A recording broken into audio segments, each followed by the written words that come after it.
markets are changing so much. There's so much disruption in so many industries. And about 3 years ago, we decided that was not working anymore. Right. And from lifestyle and entertainment content, we moved towards investigative documentary journalism.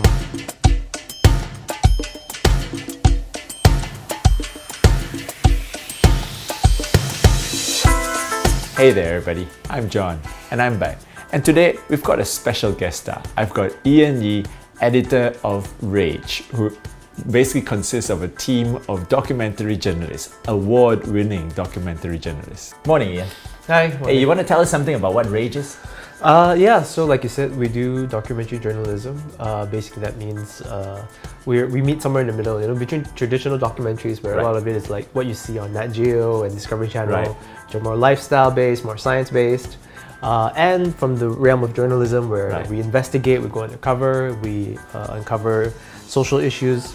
So I think what really sets us apart is that social issue aspect, So we try to use documentary journalism to report on social justice issues. Right. And I think that's something that's resonated with a lot of young audiences. Social justice issues. Yeah, is that cool or what? Right? Now, we're not going to go into what Rage is all about. You can go find out more about Rage if you want to. But what really brought us here today is that this group of Rage young documentary journalists are just that, they're young, right? And we're here to find out from Ian, his perspective of how did he turn this group of raw young people into award-winning journalists. I think that's something that a lot of us out there in the market will find a lot of value in. So tell us about the early days, Ian. Well, the early days were very, very challenging because I think a lot of people know that Rage started out as a youth pullout in the start. So we're purely a print product, you know. So we wrote articles for the Star. And about 3 years ago, we decided that was not working anymore. Young people were moving away from print, and the kind of stuff we were doing for print was very lifestyle-based, very entertainment, celebrity gossip, that kind of story, those kind of stories.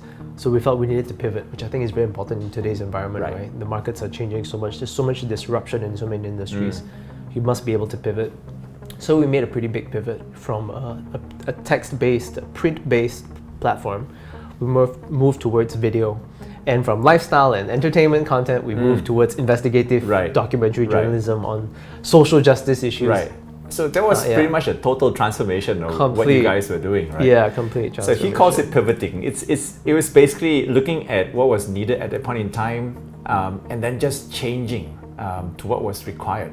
And not just changing in small ways, but you went 180-degree turn. Pretty much. From writing to videos.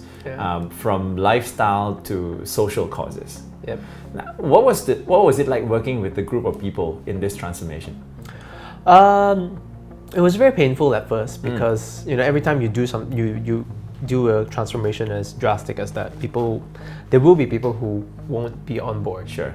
So I had some good friends, people that I've been working with, that just told me, Ian, this is not for me. Right. And you just gotta take the blows and move on and believe in the direction that you've set yourself on. Right.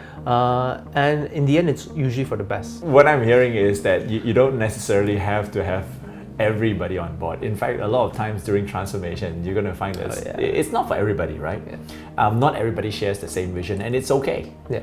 It's okay. So, and if you leave on good terms, then you've got basically a wider network of people who are able to come back and help you, is what I'm hearing.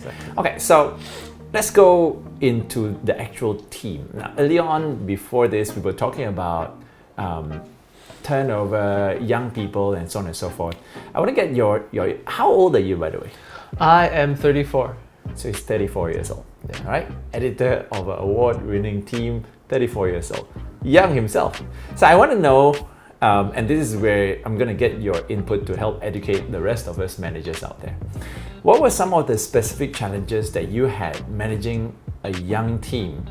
Challenges? I've actually felt I've gotten so much more value out of them versus challenges. Awesome. That I haven't had much time to think about the challenges. I think for one, a lot of skills training is still needed. That's one thing. It's no fault of the young people, but I think our education system doesn't really prepare them very Okay. well for a real world environment. So that's one challenge we definitely had. In fact, we had to do weekly training for all our new staff. Oh wow. So Weekly. every week for about half a day, we did training, skills based.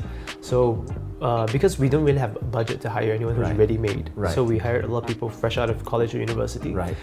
Just identify that they have the passion for what we want to do. So look for young people who have share that same sense of purpose. That aligns with what your organization is about, and then start training them from there. Right. So we always believe that character is hard to come by. Right. Skills training is easy. We can do that. Yeah, we can do that. We're talking about hire for character, train for skills. And when we say train for skills, I want you to also remember that Ian pointed out every week there was training. Is that right? Yeah. You conducted, what was it, workshops or informal training sessions? What was it? Actual workshops. Like informal training is like Okay. day to day on the job, but So yeah. actual workshops every week. And here's the thing: a lot of people think that training is done once a year, once every 6 months if you're lucky. But here's the person who worked with the team every week, workshops every week, and there's really no replacement for that. The value you get out of it at the end of the day, because you're always thinking, oh, I'm wasting so much time, so much Right. productivity down Right. the drain because Right. I'm losing half a day a week. Right. But the increase in productivity thereafter, the increase in value thereafter is just amazing. And in my head, I can hear my clients going, "Yeah, but we train them and then they go away." Yeah, I really believe, I know it's become a bit of a cliche, but I really believe it now. You know how they say that the worst thing is if you don't train them and then they stay, right? Yeah, I yeah, totally yeah. believe in that now. Right. Because I've had people who don't really want to improve. Right. And when They don't hang really ar- want to go away. Yeah, and when they hang around, it doesn't help anyone. Right. And then you have a problem on your hands. So push them to learn, push them.